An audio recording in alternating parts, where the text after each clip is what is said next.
Welcome to this class. এখানে বেশ কিছু নেগেটিভ সেন্টেন্স দেওয়া আছে, যে সেন্টেন্সগুলো প্রত্যেক দিন প্রয়োজন এবং এগুলো শিখলে পারে এসব ছোট ছোট সেন্টেন্স।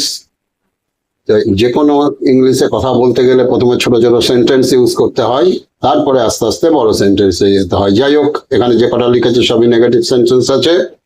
আমি যে সেন্টেন্স গুলো আছে তার মিনিং গুলো সব বলে দিচ্ছি, একটু মন দিয়ে শুনলেই মিনিং গুলো মনে থাকবে। First, number 1, don't SAARC work. কাজ থেকে পিছু পা হয়েও না, মানে কাজ থেকে দূরে সরে যেও না। ডোন্ট বি ইন আ হারি, তাড়াহুড়ো করো না বা তাড়াহুড়ো করে কোনো কাজ করো না। ডোন্ট লাফ অ্যাট আদার্স, অন্যকে উপহাস করো না, মানে অন্যকে বিদ্রুপ করো না। ডোন্ট ডিপেন্ড আপন আদার্স, অন্যের ওপরে নির্ভরশীল হয়েও না। Don't go out barefooted, খালি পায়ে বাইরে বেরিয়েও না।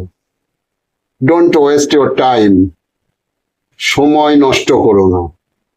ডোন্ট লস ইউর টেম্পার, কখনো মেজাজ হারাবে না বা নিজের ভারসাম্য হারাবে না। ডোন্ট সিট আইডল, অলসের মতো বসে থেকো না। ডোন্ট ডোজ ওয়াইল রিডিং, যখন পড়ছো পড়ার সময় ঝিমিও না। ডোন্ট স্পিট অন দ্য ওয়াল, দেওয়ালে থুতু ফেলো না। ডোন্ট প্লাক ফ্লাওয়ার্স, ফুল তুলো না, মানে গাছ থেকে ফুল তোলার নিষেধ বা ফুল তোলা বারণ করলে তখন আমরা এইভাবে বলি। যাই হোক, এখানে যে সেন্টেন্স গুলো আছে এগুলো সব খুবই প্রয়োজনীয় এবং দৈনন্দিন ব্যবহারের। এখানে লাস্টের কথা চেঞ্জ করে করে আরো অনেক রকম মিনিং হতে পারে। যেমন ডোন্ট স্পিট অন দ্য ওয়াল, এটা ডোন্ট স্পিট অন দ্য ফ্লোর, এটা হতে পারে। তারপরে ডোন্ট সার্ক ওয়ার্ক, কাজের থেকে পিছনে এসো না।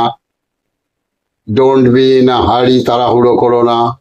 বা ডোন্ট বি সো লেট, এত দেরি করো না, এত দেরিতে এসো না, বা এরকম যে কোনো ভাবে তোমরা বলতে পারো। পাশে আরো অনেক কিছু ওয়ার্ড বসিয়ে ওয়ার্ড চেঞ্জ করে লাস্টের দিকে আরো অনেক ভাবে এই সেন্টেন্স গুলোকে ইউজ করা যায়। তো আশা করি তোমাদের সবার ভালো লেগেছে। Thank you.